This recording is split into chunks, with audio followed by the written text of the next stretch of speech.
I would have declared it so 66 years ago when I was 10 years old, just finishing the 4th grade. And I declare it so again today. This is the greatest week of the year. The last week of May is even better than Christmas. I know this has to be the beginning of summertime. It's that week when we all get to stand in the streets and sing, school's out, teacher, turn the mules out. And I have a feeling, though, that the teachers are back in the lounge singing, school's out, teacher, turn the fools out. This has to be the greatest week of the year. It's the beginning of summertime. It's the beginning of Little League. And we will have practice on Monday and Thursday. Games will be on Tuesday and Friday. And if there's any makeup necessary, that will happen on Saturday. There will not be Little League on Wednesday and Sunday. But that's a different time. This has to be the greatest week of the year. It's anticipation of Vacation Bible School. It's going to come. And we're going to have Bible stories, and we're going to have character stories and mission stories and competition to see who gets to carry in the flags and who gets to carry in the Bible. It has to be the greatest week of the year. And we're going to be planning trips to the kinfolks. That's going to happen this summertime also. No. 66 years ago, we didn't go to the beach. We didn't go to Worlds of Fun. We went to the grand folks. And the grand folks were pretty good, except the grand folks always wanted us to take a nap in the afternoon. And when you're in the 4th grade, you're beyond naps. And so it was much better to go to Uncle Tom's and Aunt Sissy's because they had 5 kids. And Uncle Tom was the custodian at the school, and he had a key to the gymnasium. And we could spend all day in the gym. This has to be the greatest week of the year. Anticipating summer camp. Summer camp just out of Cloudcroft in Russia Canyon. Summer camp when we would sleep in genuine tents from World War II. And we would eat food left over from World War II. And the whole camp is run by World War II veterans. And man, could we do a flag ceremony at camp. And if we were ever late or if we were ever loud, we had to do push-ups. And we would brag each night when we got back to our World War II tent about how many push-ups I had to do today. A mark, a badge of manliness. It's the greatest week of the year. It's the beginning of summertime. Summertime. I think Solomon understands that. That's the item that Solomon and I have in common. I've never been confused with Solomon because of my wisdom or because of my great civic building projects. He did those. But we both like summer. He wrote the psalm that David read this morning. It's an Ascension Psalm. There's a collection of 15 psalms, 120 through 134, that are psalms that families would sing on vacation. Psalms that families would sing on their way to Jerusalem. And as they are ascending up the hills into Jerusalem, somebody would break out singing the Ascension Psalms. Solomon wrote one of those. The only thing that Solomon has in the Psalms is number 127.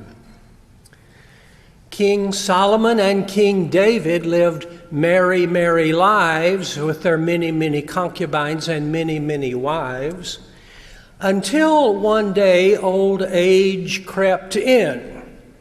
And so with many qualms, King Solomon wrote the Proverbs and King David wrote the Psalms. But King Solomon got one of the Psalms. And in those Ascension Psalms, you sense they're enjoying the joy of vacation time, the change of pace, the reunion with family members. And in 120, the first of those Ascension Psalms, he writes, "In my distress I called to the Lord, and he heard me." In my distress, I don't know what your distress is, but I called to the Lord, and he heard me. And in 121, one of those favorite ones where we're getting close to Jerusalem, and I lift up mine eyes unto the hills, from whence cometh my help?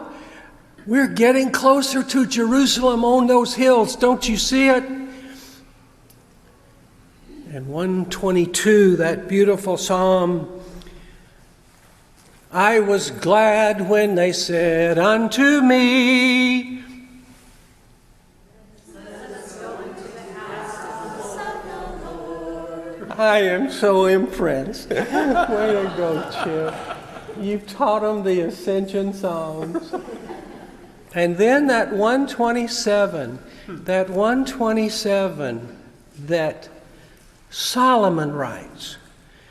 Solomon writes about those who build a house and those who guard the city and those who take a nap. And then he takes the second half of his Ascension Psalm and he reminds us children are a heritage from the Lord.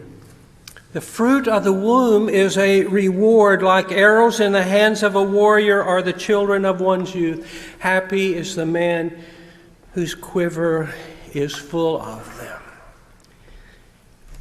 And I know that Joseph and Cassie and Matthew and Emily, the new parents in this congregation, are crooning that tune today as they remember that children are a heritage from the Lord, and the fruit of the womb is a reward.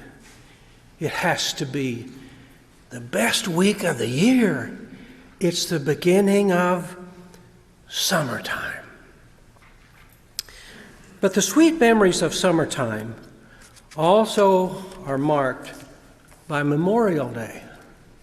We don't get to the memory days without walking through Memorial Day. And Memorial Day claims our attention for the next few minutes, and it's claimed the attention of every retailer who's had a sale for the last 3 weeks going on for Memorial Day. It all started with Decoration Day by an Illinois guy by the name of Logan, John A. Logan. At the end of the Civil War, Logan was named Commander-in-Chief of the Grand Army of the Republic. And 3 years later, in 1868, he would make a proclamation for his soldiers, not for the general public, but for his soldiers, that on the 30th day of May, they were to go to the to the cemeteries and strew flowers or otherwise decorate the graves of comrades who died in defense of their country. And he had this wonderful sentence in his proclamation. Let no wanton foot tread rudely on such hallowed grounds. Let pleasant pastures invite the coming and going of reverent visitors and fond mourners. And before we can get to the memory days of Solomon, it would be appropriate for us as reverent visitors and fond mourners to address Memorial Day. And thus we've had the passage of King David. You know the story of his son, Absalom. And so we've got a passage from Absalom and a passage from Solomon. Brothers. Brothers by a different mother, but brothers. Half-brothers. And Solomon celebrates the joy of seeing the kinfolks and going to the city. And David weeps because of Absalom. Absalom was a pretty worthless son. No father will say that about his kids, but I will. Absalom was a pretty worthless son. He had killed his older brother, Amnon, who is also a rather worthless son. If you have nothing to do this afternoon, read 2 Samuel chapters 15 through 18, and you'll see what sorry hombres they were. And whenever Absalom had killed his older brother, Absalom was banished, exiled to a foreign country. He eventually was allowed back into Israel, but he could not come into Jerusalem. And thus, since he was wandering around in Israel, he created an army and decided to overthrow his father David, who's king. And sure enough, he succeeds. But in that last battle with Joab, Absalom's hair got hung up in the branches of a tree. Y'all remember that? Y'all remember that? And he was run through with the spears. And thus, David was deeply moved. And he went up to his chamber over the gate, and he wept. And as he went, he said, "Oh, my son Absalom, my son Absalom, if only I had died in your place. Absalom, my son, my son." This is great David. This is David who slew Goliath. This is David who moved the boundaries of Israel farther than they had ever been before. A great general he was, a great king he was, a great administrator he was, but his heart was broken over his son. And he mourned and he grieved. To get to the Solomon side of summer, we've got to pass through the Absalom side of summer. And so, two thoughts for Memorial Day. It's a time to remember. It's a time to remember, and I hope you will take that time tomorrow or today or sometime to remember. I can feature those Jewish kids playing at the family Memorial Day picnic along the Jordan River. And they see that formation on the other side that looks so odd. And they ask. And the storyteller of the family steps up, 1 Samuel 7. While Samuel was offering a sacrifice, boys, it happened just like this.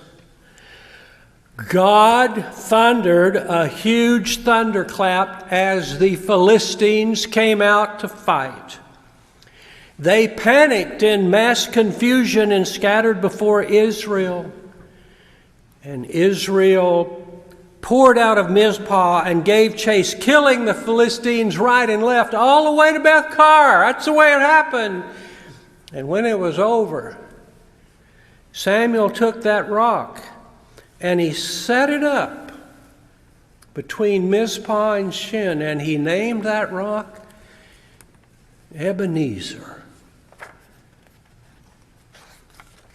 the place where God helped us. I want us to remember that story. Here I raise mine Ebenezer. It would happen at Judson University every May after graduation. Our cabinet would come in beaten and bedraggled on a Tuesday morning, and we had battled for the last year budgets and bodies and buildings and everything else. And on that May Tuesday morning, they knew we would not meet. We'd get in a school van and drive to the cemetery. And there in the cemetery, 8 or 10 of us would look up the Ebenezers of Bill Brady and Ed and Alice Thompson and Willis Reed and Benjamin P. Brown, the founders of the institution, and remember. And remember. And many of you recall the sacrificial work of my sweet wife, Linda, in the gardens around this congregation. And when you get to this corner of the building, out there in the gardens behind that bench, you remember Bill Link. And you remember Virginia Link. And you remember Nelson and Zena Page. And I remember little Jay Chance running across the hills. And I remember crotchety old David O'Moore. Y'all remember? And now we remember Rachel Phillips. Do you remember on Memorial Day? Will you look at the pictures on your wall and on your mantle and remember?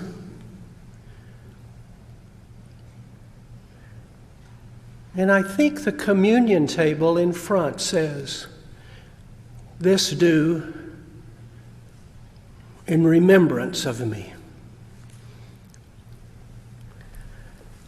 And for a true understanding of summertime, we remember and we grieve.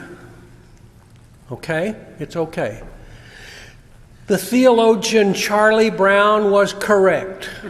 Good grief. All right? It is good to have grief. Grief only comes when there's a loss.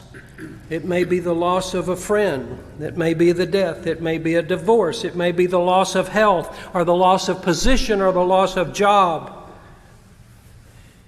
And David grieves over Absalom. Would I had died for you. As David Fulk, who is not King David, but he's pretty close, David Fulk mentioned, I had a cottage industry of preaching in Baptist churches. But eventually I was asked to preach at a Baptist meeting at the First Baptist Church of Pasadena, California. And so I'm up here trying to look humble. And I noticed that 3 men came in. One of them kind of peeled off, and the other 2 kind of really got right over there, about halfway up on the aisle. And about the second song, I figured out that is Rick Warren. Rick Warren came to that church. And I got up and preached there at that meeting, and after it was over, I went out to meet him for the first time and asked him, "Why did you come tonight?" He said, "I just wanted to hear a good Baptist sermon."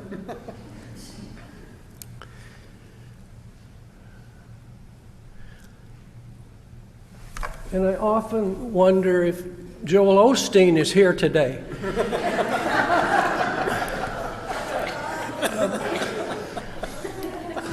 But out of that little exchange, we built a sort of friendship. It's not a big deal. I mean, it's 2 or 3 or 4 emails a year from Rick Warren. But his son ended his life. And I watched Rick Warren work through his grief.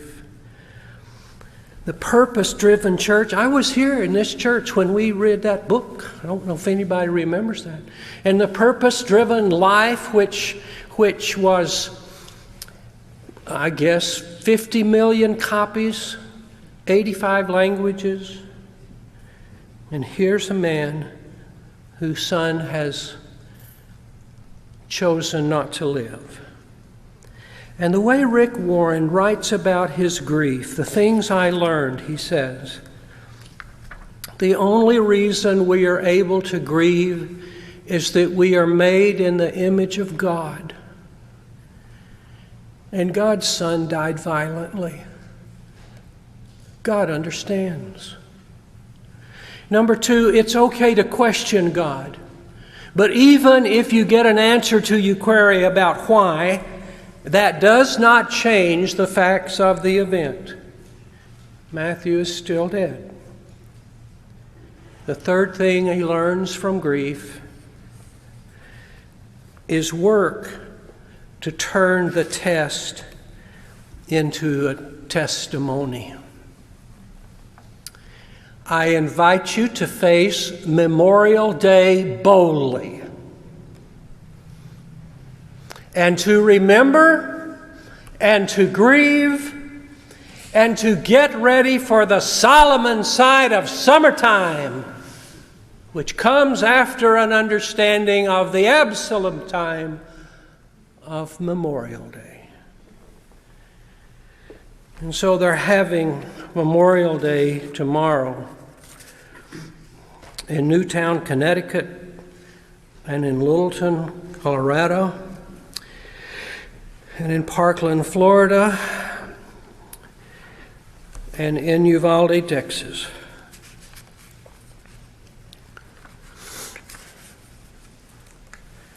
What do we learn? We learn, people, that we must love our children more than our freedoms. We must love our children more than we love our guns.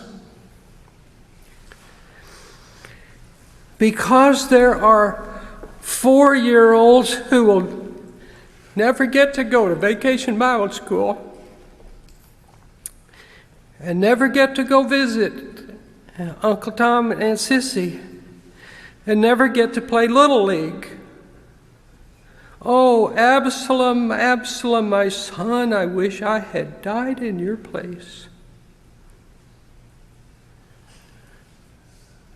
Children are a heritage from the Lord. The fruit of the womb is a reward like arrows in the hand of a warrior. So are the children of one's youth. And Bill Stillfield reminds us, it's summertime. But to get to the Solomon side of summer, we must address the Absalom side of Memorial Day. Hear our prayer this morning, O Lord, as we commit to you once again our love for you.